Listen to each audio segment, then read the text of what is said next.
দেশ ও প্রবাসী যে যেখান থেকে ভিডিও দেখছেন সবাইকে জানাই আসসালামু আলাইকুম। আমি পূর্বে একটা ভিডিও আপলোড করেছিলাম যে এই পর্যন্ত অর্থাৎ 2025 সালের ক্লিকডের প্রেক্ষিতে কি পরিমাণ নুলস্তা ইস্যু হয়েছে সেটা নিয়ে অনেকের প্রশ্ন জেগেছে যে ভাই এটা কি শেষ কিনা, নুলস্তা কি আর উঠবে না, এই ধরনের বিষয়টা নিয়ে আলোচনা করবো এবং বিগত বছর অর্থাৎ 23-24 সালে নুলস্তার পরিমাণ কি ছিল, কি পরিমাণ ইস্যু হয়েছে সেটা বললে আপনারা আসলে অনেকটা বুঝতে পারবেন যে আমি কি বলতে চাচ্ছি বা কি বোঝাতে যাচ্ছি। এবং বাংলাদেশে আমরা যেটা শুনেছি যে 60,000 70,000 নুলস্তা জমা পড়ে, তো সেই বিষয়টা নিয়ে আলোচনা করব। যদি ভিডিওটা ভালো লাগে অবশ্যই লাইক শেয়ার কমেন্ট করবেন, আর যারা প্রথমবার মতো আমার ভিডিওটা দেখছেন অনুগ্রহ করে চ্যানেলটা সাবস্ক্রাইব করবেন।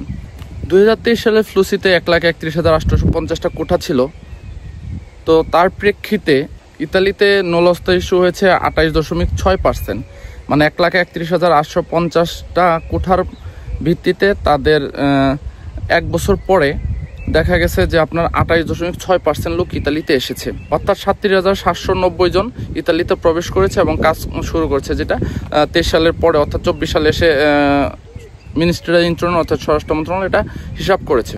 24 সালে যে ফ্লুসিতে ছিল সেখানে 1,45,850টা কোঠা ছিল, তার প্রেক্ষিতে ভিসা পেয়েছে 16.4%, মানে প্রায় আপনার আগের বছরের তুলনায় 24,000-এর কম ভিসা পেয়েছে, অর্থাৎ 16.4, মানে মূল কোঠার 16.4% ভিসা পেয়েছে। 23 সালের যে কোঠা ছিল তার প্রেক্ষিতে 56.5% নুলস্তা ইস্যু হয়েছে এবং 24 সালে যে কোঠা ছিল সেখানে 56.9% নুলস্তা ইস্যু হয়েছে, অর্থাৎ 23 সালে 56.5 এবং 24 সালে 56.9% নুলস্তা ইস্যু করেছে ইতালি গভর্নমেন্ট। 2023-24 সালে যে নুলস্তা হয়েছে সেখানে অনেক অনিয়ম দুর্নীতি হয়েছে, যার প্রেক্ষিতে ইতালি গভর্নমেন্ট 25 সালে অনেক কঠোর নিয়মকানুন আরোপ করেছে। 2025 সালে কঠোর নিয়ম আরোপের ফলে 24 সালে যেখানে আবেদন হয়েছিল 2,31,000, 25 সালে সেটা প্রায় 85% কমে গেছে। 2025 সালে 85% কমে 34,000 আবেদন হয়েছে। এটা হচ্ছে স্পন্সরের আবেদন ছিল 2,31,000 শুধু, সেখানে স্পন্সরের ক্ষেত্রে আবেদন কমে হয়েছে 34,000 আবেদন পড়েছে।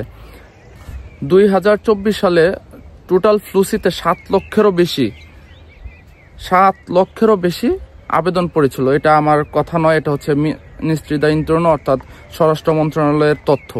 25 সালে টোটাল ফ্লুসিতে আবেদন হয়েছে মাত্র 1,74,000, যেটা আগের যে বছর অর্থাৎ 24 সালে যে পরিমাণ আবেদন হয়েছে তার 3 ভাগের 1 ভাগ মাত্র। 2025 সালে সবচেয়ে বেশি আবেদন হয়েছে এগ্রিকালচার, ফ্যামিলি, আর যেটা হচ্ছে হেলথ কেয়ার অর্থাৎ বয়স্ক লোকদের দেখাশোনা, আর হচ্ছে কনস্ট্রাকশন সেকশন। এই 3টা সেক্টরে 2025 সালে সবচেয়ে বেশি আবেদন হয়েছে। যেটা হচ্ছে আপনার ফ্যামিলি কেয়ার গিভার যে সেক্টরটা আছে, অর্থাৎ আপনার আমরা ফ্যামিলি বা যেটা ডোমেস্টিক বলি, সেখানে আপনার আবেদন হয়েছে যে কোঠা আছে, অর্থাৎ 25 সালে ডোমেস্টিক সেক্টরের যে পরিমাণ কোঠা আছে তার থেকে 4 গুণ বেশি আপনার আবেদন হয়েছে এবার। 2023 সালে মোট কোঠা ছিল 1,36,000, 24 সালে ছিল 1,51,000, 2025 সালে মোট কোঠা হচ্ছে সর্বমোট সবকিছু মিলিয়ে 1,91,450টি।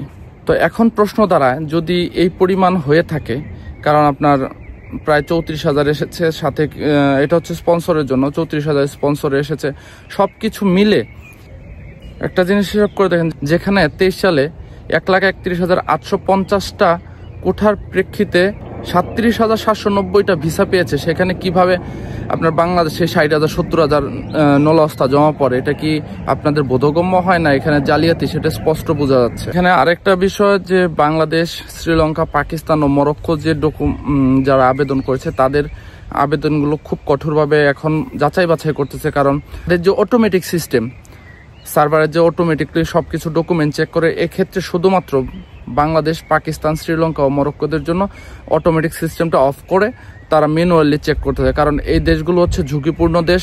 দেশে অনেক ধরনের প্রতারণার শিকার হয়েছে, অনেক ধরনের ভুয়া কাগজপত্র জমেছে, যার জন্য তারা এই পদক্ষেপ নিয়েছে। অনেকে প্রশ্ন করেন যে ভাই 26, 27, 28 সালে কি ফ্লুসি আসবে কিনা।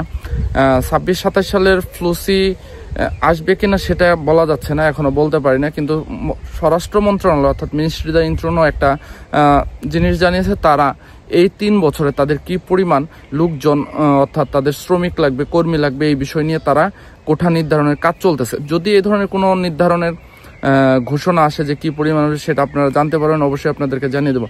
তো আমার কথা হচ্ছে, আপনারা অযথা হয়রানি হবেন না, দালালকে অযথা টাকা পয়সা দিবেন না, কারণ টাকা পয়সা একবার দালালের হাতে চলে গেলে সেটা ফেরত পাওয়া কঠিন। তা আমি আপনাদেরকে যেটা বললাম সেটা হচ্ছে বিগত 23 সালে এবং 24 সালে যে কোঠার আবেদন এবং কি পরিমাণ ইতালিতে এসেছে তার একটা হিসাব আমি আপনাদেরকে দিয়েছি। তা আপনারা এইটুকু বুঝেন যে যেখানে 34,000 বা আপনার 28% মতো কর্মী যদি ইতালিতে এসে কাজ করে, তাহলে নুলস তারা কোঠা এবং সবকিছু মিলে কি অবস্থা। এখানে 34,000 যে ভিসা পেয়েছে সেটা শুধুমাত্র বাংলাদেশ থেকে না, 33টা দেশ থেকে পেয়েছে। অতএব আমরা বাঙালিরা কিন্তু আমরা একটা কথা আছে যে আমরা খুবই অতি উৎসাহী বা হুজুকে বাঙালি। তা আপনারা, আমি আবারও বলবো, প্রতারণার শিকার হবেন না, বুঝে শুনে টাকা পয়সা লেনদেন করবেন। তো যদি ভিডিওটা ভালো লাগে অবশ্যই একটা লাইক, শেয়ার, কমেন্ট করবেন। যদি আপনি প্রথমবারের মতো আমার ভিডিওটা আমার ইউটিউব চ্যানেল থেকে দেখে থাকেন, অনুগ্রহ করে চ্যানেলটা সাবস্ক্রাইব করবেন। তো আজকে এই পর্যন্ত, সবাই সুস্থ থাকবেন, ভালো থাকবেন, আসসালামু আলাইকুম।